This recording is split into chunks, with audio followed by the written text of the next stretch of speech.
Welcome to the Infinity Loop Group. I'm Riley. I'm Krista. We're diving into the Ladder of Inference, which was developed by Chris Ardress. He has a quote here: "Smart people don't learn because they have too much invested in proving what they know and in avoiding being seen as not knowing." God. Can you just say that again? That's so good. So it's the emphasis of smart people don't learn because they have too much invested in proving what they know and avoiding being seen as not knowing.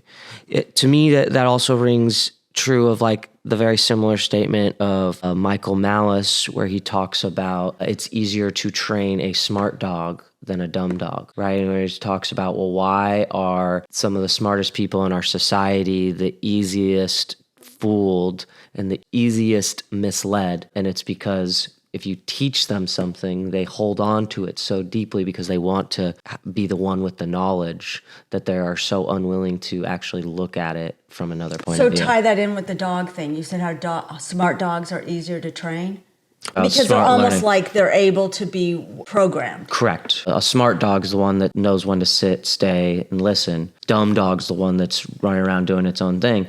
But there might be some benefit to being the quote-unquote dumb dog. Yeah, God, that's so interesting. Okay, so the ladder of inference is a common mental pathway of increasing abstraction, often leading to misguided beliefs. This needs to be incorporated every single day in how we make decisions by being aware of what's going on in our brains.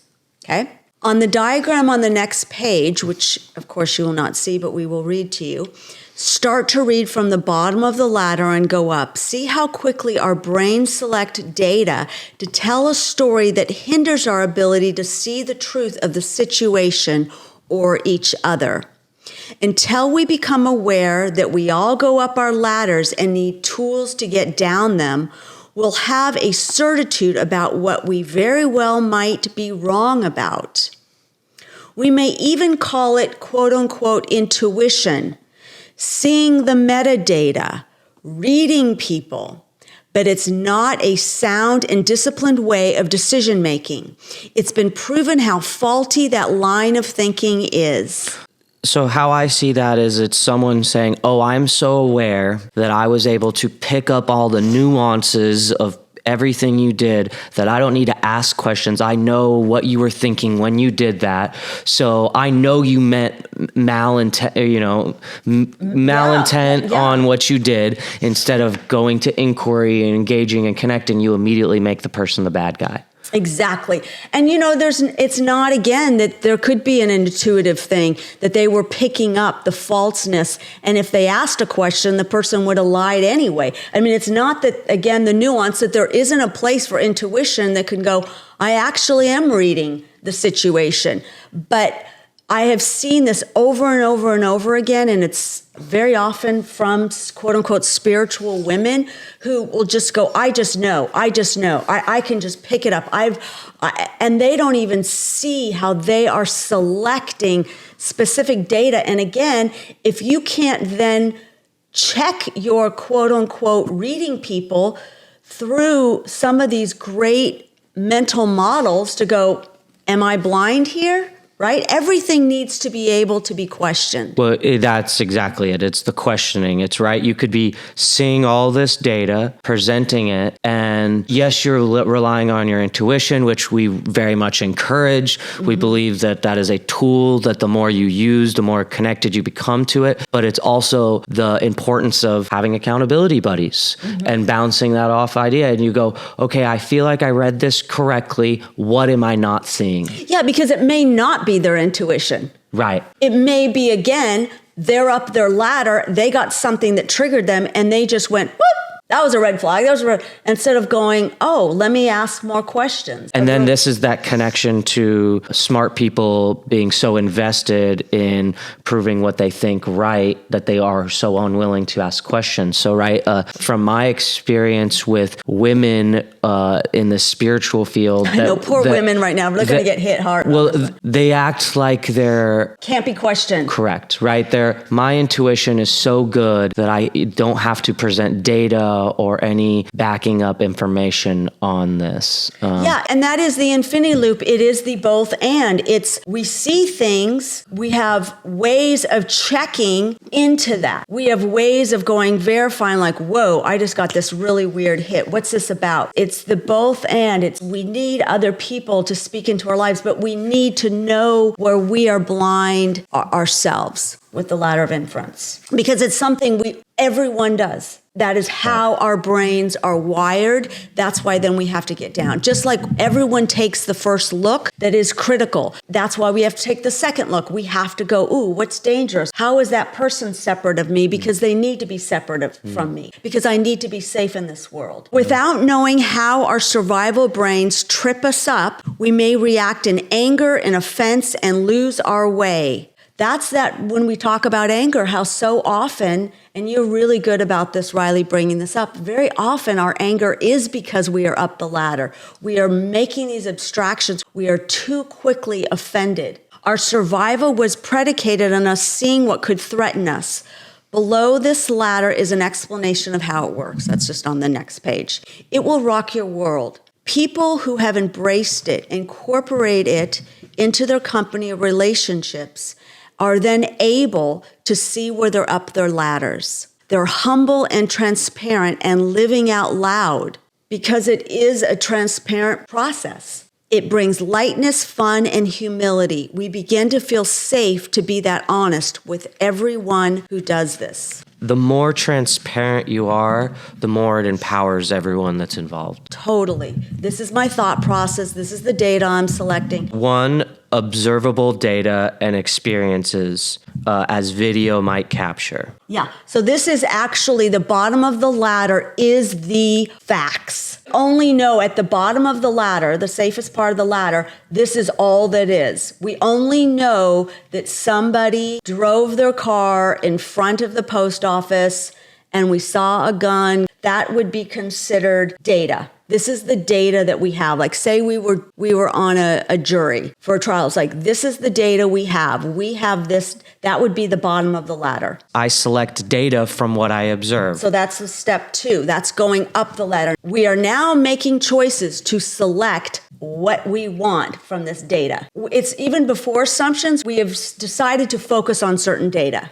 So then I add meaning. So you're saying that the adding meaning is the assumption. That's step 3. Yeah, I add meaning. That's the cultural and personal. So that's where I make assumptions based on the meanings I added. So now I've decided based on how everything is filtering through my life experiences, based on that guy's bad, and of course he did that. It's now I am making assumptions. I saw what I needed to see, what happened.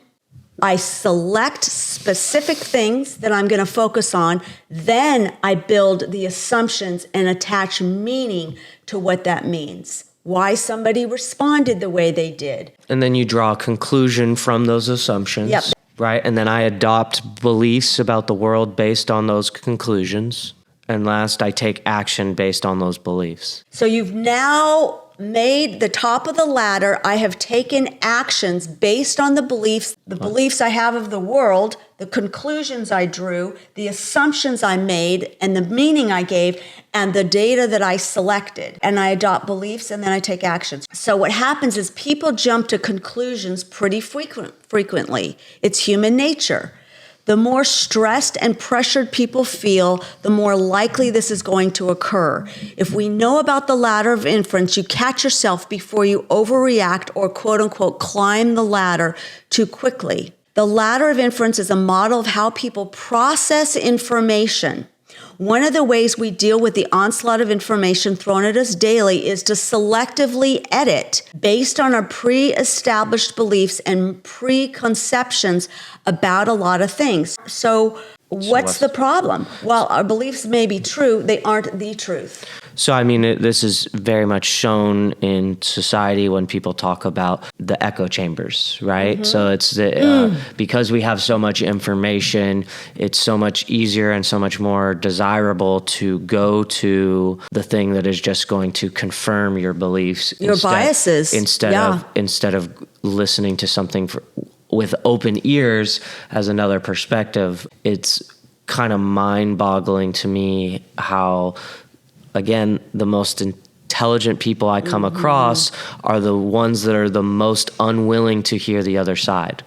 Oh man, you're so smart and you have such a great perspective on things, but you're really missing it here because you're so unwilling to see where the other person's argument, right? You're dismissing the other argument instead of incorporating it to actually find the real truth. You know, you have 75% of it here and someone's giving you more information, but that's disconfirming data so that you don't want to accept it. And so you are so attached to being that smart, intelligent person that it's like shooting yourself in the foot if you're genuinely trying to get to the truth. I love what you just said, Riley, and also that you use the word incorporate. Like that's the Ken Wilber's work that we refer to in the book of transcend and include, where we transcend the limitations, but we include what is true.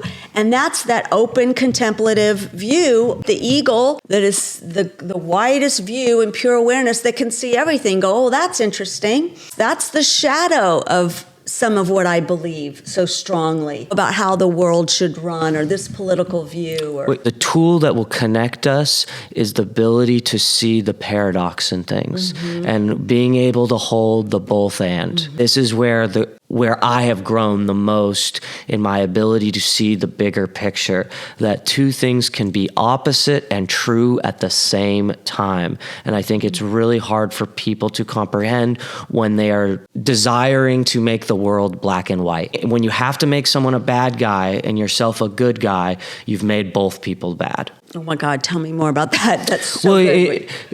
By immediately making someone the bad guy and making you a good guy, now you have morally elevated yourself and you are no longer questioning the actions you take because you are coming from a higher moral presence that you feel validated in your behavior because that person is bad now. And you're so dangerous. Wow. Right. It's so you are becoming bad. That's the good intentions. It's the hero becoming the villain. Oh, man, I love it. I love it. Because the hero stopped asking questions. Really, because all that ultimately, when you make yourself good and everyone else bad, that is the root of you've stopped asking questions. You're not doing your shadow work. You're not aware of your red pouch.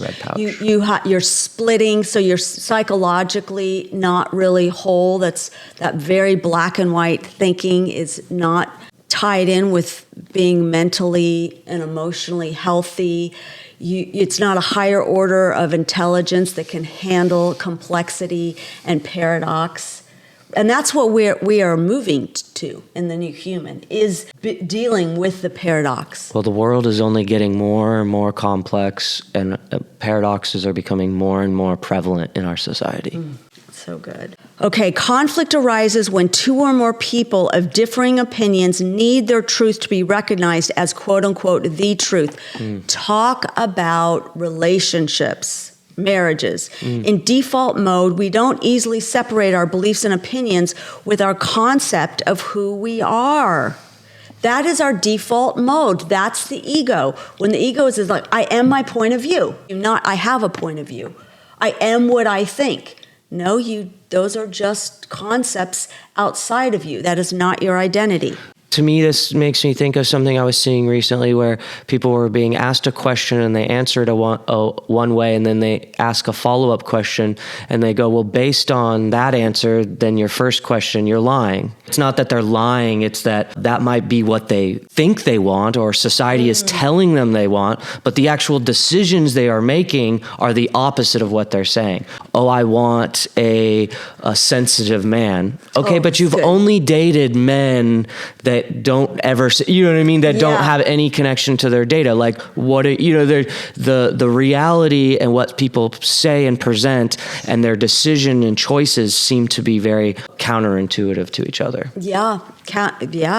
As a result, we may take differences of opinion very personally, draw quick conclusions, get offended, and shoot off a nasty little retort that makes for distasteful interactions. String a bunch of these interactions together where everyone is up their ladder, and we've got a population of chronically offended people storming around, alienating one another while giving themselves heart disease. It sounds like council culture. Yeah. Right? Everyone's up their ladder, assuming you knew people's intention. I mean, this idea of canceling people over jokes, right? Because it's all of a sudden the joke was no longer about making someone laugh because you got offended. It was in poor taste. It's like, no, it's a joke. Yeah. Right? There's a time where the joke is, we need humor. We need jokes. I mean, I don't believe that there is anything that can't be joked about, right? Like the most horrific things. Rape is awful. We should still be able to joke about it, right? It's like because the world is so dark. I don't believe that there is anything that should not be joked about. Obviously, when you are trying to be serious, no. Okay, talking about then the murdering of young boys or what like men dying in war should be joked about, right? Like dark humor. That's how warriors get through that stuff. Is they are able to, because it's God, that's freaking insightful, right? I mean, because the dark humor shows truth. It doesn't diminish the pain of what it is, right? A dark joke about rape doesn't make the rape good or anything. It's oh my God, that's a terrible situation. We have to almost laugh about it so that we don't cry. God, that's so interesting, Riley, because it's almost like it brings us all in solidarity of the human condition, that this shit happens. Well, because all the awful things happen in the world have happened for thousands and thousands and thousands of years. And when we can't joke about them or talk about them, or they get worse. Yeah. If you can't joke about the genocide is probably going on. Right? Like that's the reality too, is the things you can't joke about are usually going on and taking place. Mm-hmm. So when you go, oh, you shouldn't joke about human trafficking. And it goes, well, no, we should be joking about it because it needs to be talked about and brought to attention because it needs to be ended. And by not joking about it is pretending it doesn't exist. Well, that's interesting because some of these comics have enormous amount of depth to them and actually care very, very deeply about humanity. Usually the thing that someone is talking about in a joke that someone says is inappropriate, that person probably actually cares about that subject more than the person that is being offended. And when I say care, because they actually might be doing things that are actually affecting it in a positive way, because you just being offended doesn't ever make the world a better place. Yeah. And then they're also the other side to it. Sometimes the jokes are just so unbelievably inappropriate. Not every joke is good, and that's a different thing, and right? Some things aren't funny. Yeah, it is offensive.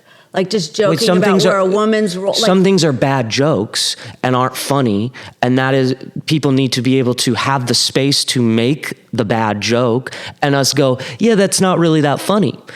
But you saying something's not funny doesn't mean you have to be offended by it, right? There's a big difference between going, yeah, that's a bad joke. That was not tasteful. No one really laughed. You were kind of more getting. It's more of like shock comedy instead of actual humor comedy. To me, that's where a lot of the political people will go to, where they're not even saying a joke, they're saying points that they want to get affirmed by other people. Yeah. So I think what I'm seeing the difference in that is sometimes if a comic says it, it's actually in the right context.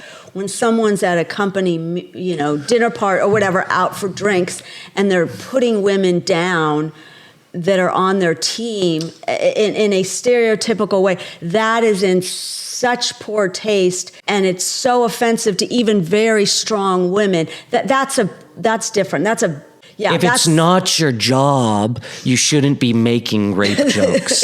It's like jokes. if it's not your job, you shouldn't. It's like there's a time and a place and a space for things. You need to know who you're around and how you affect. I mean, ultimately, the whole aspect of the infinity loop is about becoming more aware about how you're being perceived, reading the room, and how you're affecting others. Mm-hmm. The desire is always to be affecting people in a positive way. Yeah, and so even this humor could be affecting in a positive way, you're saying, that people are so easily offended because they have assigned meaning to what someone says and character. They have assassinated someone's character based on the joke I know some of the most difficult things that I've gone through in my life. Humor has been the best tool to processing and getting over it. I've never felt like feeling sorry for myself or being offended that it happened to me has ever served me or made me a better human being. Or people who have joked about it has actually been sort of healing. Oh, like people time. Joking about it. That's an interesting. Well, because in a lot of ways, when the most difficult things that happen to your life, when you or others are able to make jokes about it, you're able to detach and have a larger view of it and able to kind of see it as the process of life, not being a victim, being offended. That's really good. It's hardly the fertile ground for which collaboration can spring. Throughout the course of our day, we make a lot of decisions about what's good, bad, neutral, attractive, unattractive, right, wrong, etc.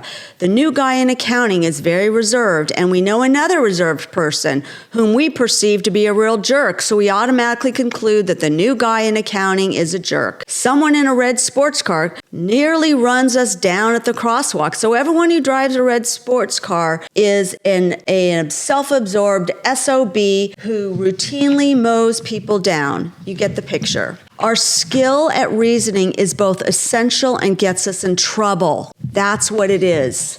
If we thought about each inference we made, life would pass us by. We wouldn't move fast enough. However, people can and do reach different conclusions. When they view their conclusions as obvious, no one sees a need to say how they reach them. Yeah. So they don't have to be transparent. Right. Because it's so obvious. Why would I need... Yeah. That is one of the things that bugs me the most when people get into... argument is just for the lack of a better term, but a healthy discussion where people disagree of how quickly they will try and make their point as if you're stupid if you don't see it this way. Yeah. And they'll go, oh, well, it's obvious that this is what he meant. Well, it's not, because I came up with a different conclusion. So why instead of just saying it's obvious, why don't you tell me how you got there? And they'll use it's obvious as a tool to not do the work. It's like a patch for the lack of actual intellectual thought that they've put into this, right? Well, and it is so offended, like, oh, why is she single? And it's like, well, it's obvious why. She got divorced. I'm like, no, she could have been widowed. She could have never been married. And I mean, that's a typical example of, I don't need to be transparent about where I came up with the idea that she had been divorced, the person who got mad at me, because it's so obvious to everybody. Right. I mean, that's the only conclusion of why somebody's that way where they are. I guess I would say is, in this world of so much information and so much data, almost nothing is as obvious as people want to say it is. Yeah. Yeah. And the more we can move that away from that and go to asking more questions, the less we'll be tripped up by that. Mm-hmm. When people disagree, they often hurl conclusions at each other from the tops of their respective ladders, right? So this is no longer showing your work. You go, it's obvious why I believe this, and you're stupid if you don't believe this. Mm-hmm. This makes it hard to resolve differences and to learn from one another. Yeah, if you don't show your work, it's hard to see why you believe that, and it's hard to see someone that can change their mind. So I want to bring back, just to reiterate, because I didn't bring it on the other page, but what happens, what's called the reflective loop is our beliefs affect what data we select the next time.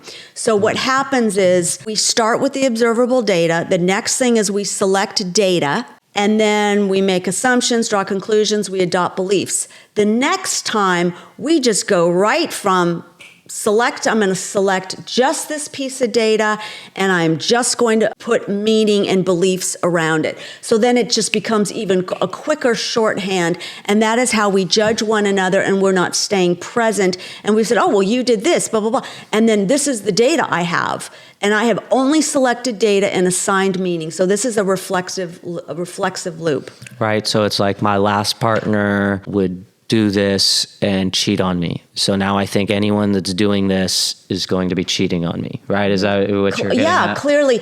Or I had this one encounter, and so now you cannot make strange, meaning you cannot be present with somebody as though they were a stranger and just go, what is happening right now? I am going to just go up a quick little shortcut. I'm going to make a shortcut to decide.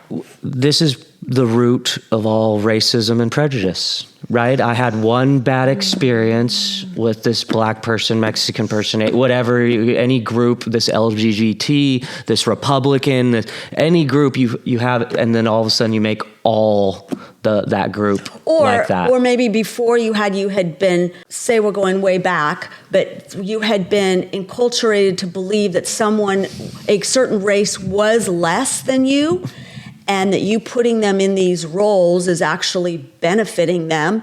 And so you will only see them based on that one belief system, that they are then beneath you. Maybe you didn't have anything negative experience, but yes, that's exactly it. We stereotype. I mean, you hear that of men saying today things about women, like all women, blah, blah, blah, blah, blah, and then all men, blah, blah, blah, blah, blah, or this race or that race. Yes, exactly. We are not present. Very good, very good. The ladder of inference will help your understanding of how people think and how you interact with people. It will ensure that you are clear in your communication and verifying that people get the correct understanding of the quote-unquote message. So for those who aren't familiar with it, this is for you. For the others, this is a reminder of this tool and the value of using it. I found that most people don't know this ladder of inference. In fact, I'm trying to think of hardly anybody understands what this is. What I think that this is so important is it's the message. I find that a lot of people get caught up in the words that are being said and not the meaning behind them. What picture are they trying to paint with their words, and stop getting caught up in something that could maybe use to make it look differently. Does that make sense? Like we're using words against them because they didn't say it perfectly, right, versus giving them the grace and going, oh, what are they trying to say? Right, because either you actually are trying to understand someone's message, or you're just trying to disagree with them and win. Yeah. More about how the ladder works. Mm-hmm. We live in a world of self-generating beliefs which remain largely untested. We adopt those beliefs because they are based on conclusions which are inferred from what we observe plus our past experience.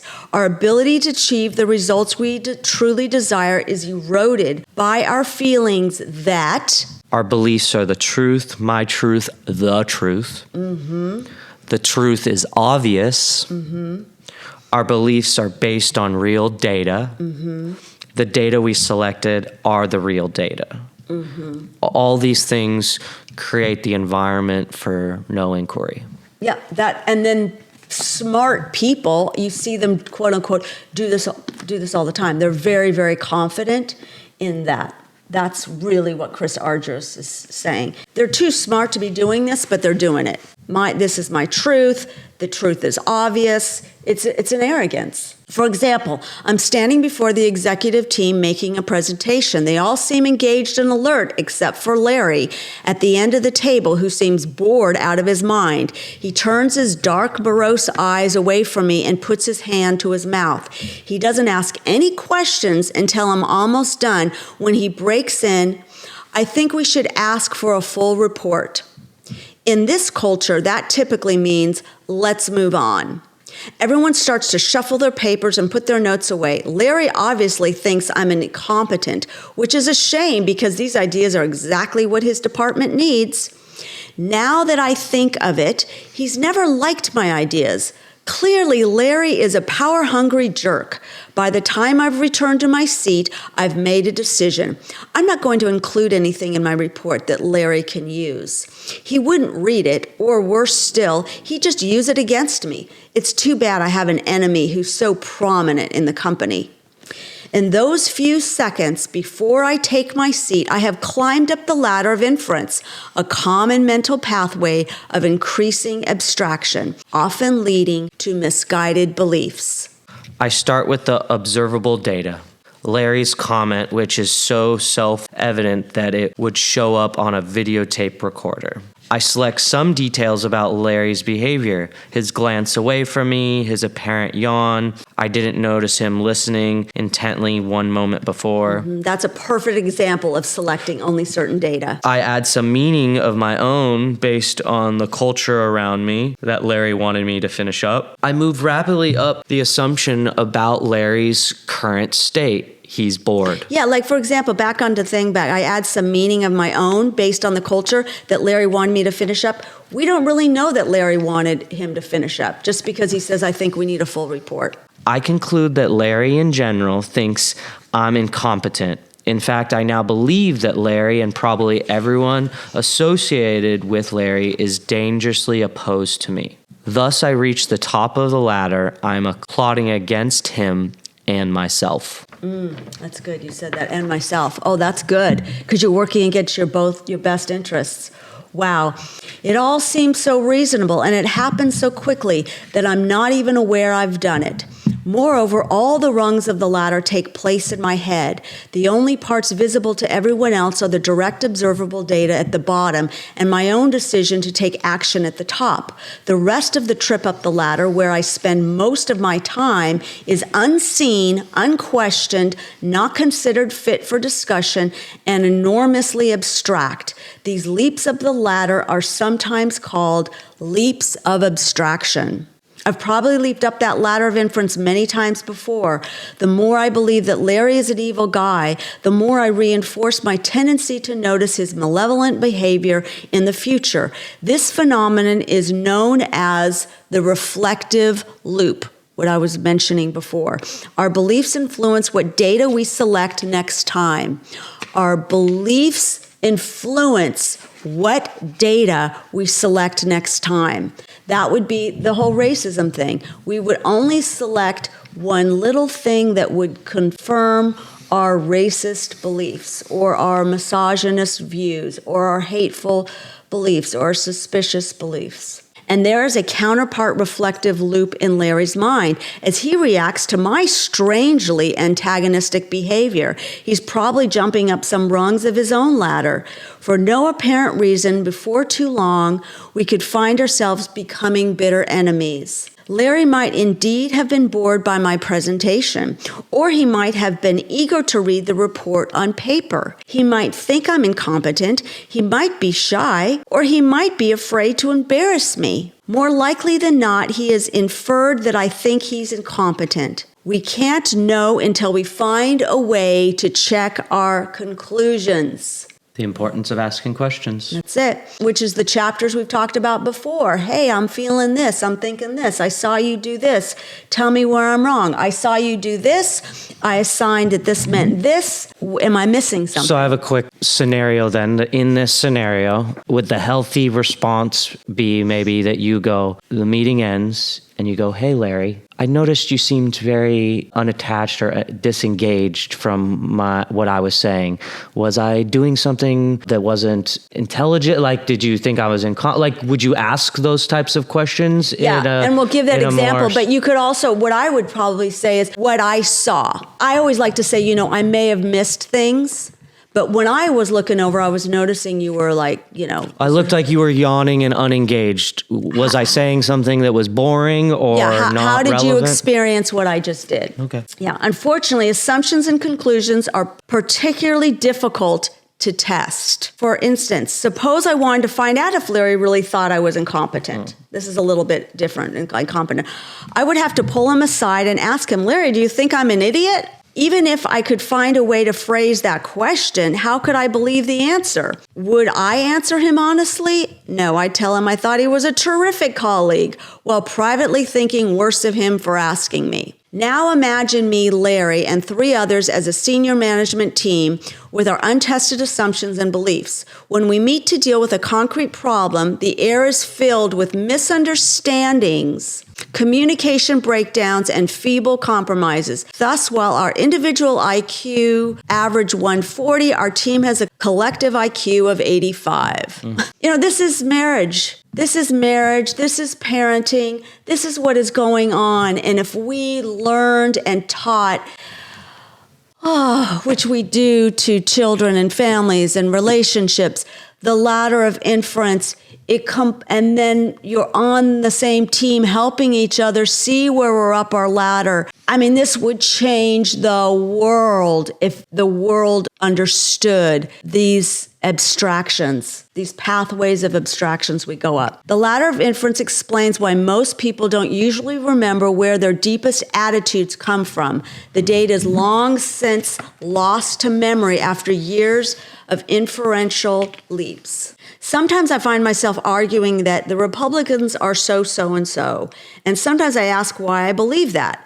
My immediate intuitive answer is, I don't know, but I've believed it for years. In the meantime, other people are saying the Democrats are so-and-so, and they can't tell you why either. Instead, they may dredge up an old platitude which once was an assumption. Before long, we come to think of our long-standing assumptions as data. Well, I know the Republicans are such and such because they're so-and-so, but they're several steps removed from the data. So using the ladder of inference, you can't live your life without adding meaning or drawing conclusions. We are automatically going to do this. It would be inefficient, tedious to live, but you can improve your communications through reflection by using the ladder of inference in 3 ways. Becoming more aware of your own thinking and reasoning, reflection. Making your thinking and reasoning more visible to others, advocacy. And inquiring into others' thinking and reasoning. Inquiry, the importance of asking questions. Once Larry and I understand the concepts behind the ladder of inference, we have a safe way to stop a conversation in its tracks and ask several questions from the entire inquiry section. What is the observable data behind that statement? Does everyone agree on what the data is? Can you run me through your reasoning? How did we get from that data to these abstract assumptions? When you said your inference, did you mean my interpretation of it? I can ask for data in an open-ended way. Larry, what was your reaction to this presentation? Like I said, I can test my assumptions. Larry, are you bored? Or I can simply test the observable data. You've been quiet, Larry. To which he might reply, yeah, I'm taking notes. I love this stuff. I can't tell you how many times this happens to me. I've known this stuff for 18 years, and I cannot tell you how many times I catch myself regularly. I just go, I'm up my ladder. Oh, I've just selected certain data, and getting used to going, that's why I use inquiry to get myself down my ladder. I have not gotten any better at not going up my ladder. I've just gotten really a lot better at getting down my ladder. We all select data. We all choose, we have to, because we have to keep moving through life. Remembering from clarifying the infinity loop, we don't use these tools against each other. Note that I don't say, Larry, I think you've moved up your ladder of inference. Here's what you need to do to get down it. Yeah, we don't parent, psychobabble, organizational development battle, spiritual. We don't correct other people that way and go, don't you think you're up your ladder on that one? Dude, we don't do that to each other. We do our own practice. So this is how we help each other. The point of this method is not to nail Larry or even to diagnose Larry, but to make our thinking processes visible and to see what the differences are in our perceptions and what we have in common. You might say, I noticed I'm moving up the ladder of inference, and maybe we all are. What's the data here? Remember, we have many options from this entire section on inquiry to choose from to craft your questions. This type of conversation is not easy. When a fact seems especially self-evident, be careful. That's why it takes inner stillness. That's why it takes teaching people how to think together. If your manner suggests that it must be equally self-evident to everyone else, you may cut off the chance to test it. A fact, no matter how obvious it seems, it isn't really substantiated until it's verified independently by more than one person's observation or by a technological record, like a tape recorder or photograph. Embedded into our team practice, the ladder becomes a very healthy tool. There's something exhilarating about showing other people the links of their reasoning. They may or may not agree with you, but they can see how they got there. And you're often surprised yourself to see how you got there once you trace out the links. Take notice of when you're climbing up the ladder of inference, drawing conclusions, and making assumptions throughout the day. When you conclude someone's a jerk, ask yourself what it is about the person that gives you this opinion. If you find yourself strongly disagreeing with someone else, ask yourself what is it about your own opinion that's so meaningful to you. If you find yourself getting tense and resisting someone else's opinion or request of you, ask yourself what is about the situation that makes you think you have no choice. God, that's good stuff, huh? Chris Ardress. We owe him so much. Other good all-purpose questions in these scenarios are, why do I need to be right in this case? And what's the worst that can happen if I just go with the flow right now? If it's your style, jot your observations down in a notebook. Just taking notice and questioning ourselves about our assumptions creates some space for the possibility that our belief may not be the only way of seeing something. At the very least, we'll have fewer disagreements and a little less stress. Here are 2 examples of how the ladder works. And the meeting was called at 9 a.m. and Joe came in at 9:30. He didn't say why. Joe knew exactly when the meeting was to start. He deliberately came in late. Joe always comes in late. We can't count on Joe. He's unreliable. See how you can easily jump to conclusions that may or may not be accurate. It's possible that Joe has a valid reason for being late. This just breaks my heart because I see this in HR all the time, this kind of stuff, these decisions about people's, because they don't know how to do this. They rely so much on their expertise as though they can read people so well instead of asking. It's probable that Joe really hasn't been late to every meeting. It may be that Joe has too many meetings or too much on his plate. This is in parenting. The anger that a parent could feel and feel disrespected, like, no, you're just being resisting. You're just being resisting. You're just being disobedient. You're just being difficult versus why is a kid doing what they're doing? What do they need to support them to do it differently? It's possible that he doesn't have the right tools to remind him of meetings. The second example is a common occurrence. Beth hasn't responded to my email. Beth avoided me when I waved to her. Beth must have heard some lie about me. I'm incredibly hurt by Beth now. Beth isn't a loyal friend at all. You know, when you even hear this, it's like, I need to feel my feelings. I need to honor. And they're just sitting in these feelings based on these feelings, because they are so sure of their intuition and the data that they selected. Emotional cutting. Emotional cutting, yeah. To, again, protect themselves, to not be vulnerable, to make the other person bad, right? To make themselves the victim. To make themselves the victim, to be the one that's always so hurt. Wow, all of a sudden, Beth is a disposable, disloyal, easily swayed gossip that's too cold-hearted to even acknowledge her former friend. I don't realize Beth didn't get the email invite. Couldn't see me wave to her because of the way the glare of the sun hit the windshield, and she hasn't reached out lately because she's been emotionally buried under a family crisis. That's that thinking everything is about us again, right? In either of these cases, you may not have had enough data to work with. You can't live your life without adding meaning or drawing conclusions, but there are ways through improving your communication and your thought process as you climb the ladder. Becoming more aware of your own thinking and reasoning through reflection. How did I handle that situation? Did I reach the right conclusion after the fact? Did the person react the way I expected? If not, why? Making your thinking and reasoning more visible to others through advocacy. Here's how I came to my conclusion. Here's what I'm thinking and why. Inquiring into others' thinking and reasoning through inquiry. Do you think I handled that situation well? What would you have done differently and why? Would you have reached the same conclusion? This is the stuff we do as accountability partners that we do for each other and we do for our clients.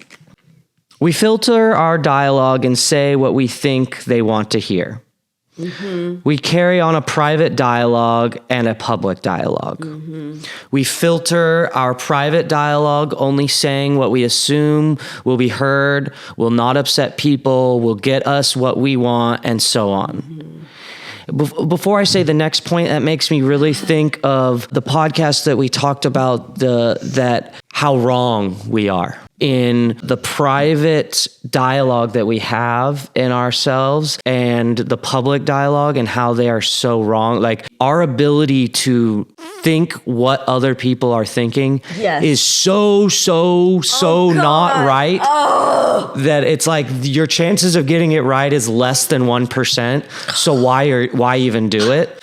And one of the best examples they do is they ask men or women to rate a large group of people and who they think is the most attractive to the least attractive. Then they ask, well, who do you think the public would think is the most attractive and the least attractive? And how different they are, and how almost never they get it right. Like, never in human history does the connection of what you think other people is connect with reality. That's so good. And, when I've asked people, did you ask them? Like, I don't need to ask them. It was obvious. It was obvious what they thought. Right. They said it. Like, no, you selected different data. I mean, to not give someone an opportunity to explain themselves, whether or not they're going to be honest or not, we owe that to people. And when everyone keeps important things private, our ability to learn and make good decisions is reduced. And that's why the Infinity Loop is so much about honesty, and coming from honesty from a very skilled language, so that we can be more honest and direct. If we keep our private dialogue private, we prevent ourselves and others from learning from making good decisions. Mm-hmm. But if we say what we are thinking or feeling, we make things worse, upsetting people, making ourselves vulnerable, and so on. That's our dilemma. That is the dilemma, right? And so the way out of this dilemma is to become diplomatic, or otherwise pretty up our private dialogue so it can be made public. Mm-hmm. There is a place for this, but it is not powerful. People usually see through the cosmetic strategies. Mm-hmm. Recognize that how we are thinking and feeling in the first place is itself part of the problem, and learn how to transform our private conversations into something that we can make public. So for me, it's the importance of going, this is the data that I am seeing, this is how it's making me feel, and then ending it with a question going, what data do I not have? Where is this data creating an assumption that is not based in real reality? Where is it a feeling that is creating another fact that doesn't actually belong there, because this feeling is taking charge instead of staying in the facts? When we connect to our hearts and one another in the Infinity Loop, we desire to be more connected than separate. From there, we can be honest because we're heart-centered, humble, and willing to learn. In connection, awareness, and inquiry, we can be honest, and we won't be disrespectful or unhelpful. That's what I was saying. We've taken the second look, and with a contemplative heart and mind, won't be shaming or dehumanizing, because we're seeing them in their humanity and divinity and are ever aware of what we may not know. We're incorporating everything in this book to be our best selves. Honesty coming from there is a beautiful and much needed thing. So wonderful, the importance of the Ladder of Inference. Now, may this tool be something that you're able to bring into your life and be more aware of when we're up our ladder, and remember that we have all these beautiful tools to help ourselves get down from, and we'll be going from over that ladder. this for years to come. Yes. Because this is a complicated. Well, I think this will be a practice. great tool for us to bring into deeper conversations and social social situations that are going on that we will start diving into and talking about. But we just want to thank everyone who takes the time to listen to us and go on this journey with us as we are learning and growing with you. May the Infinity Loop help you and make your day a more bright and beautiful one. Take care.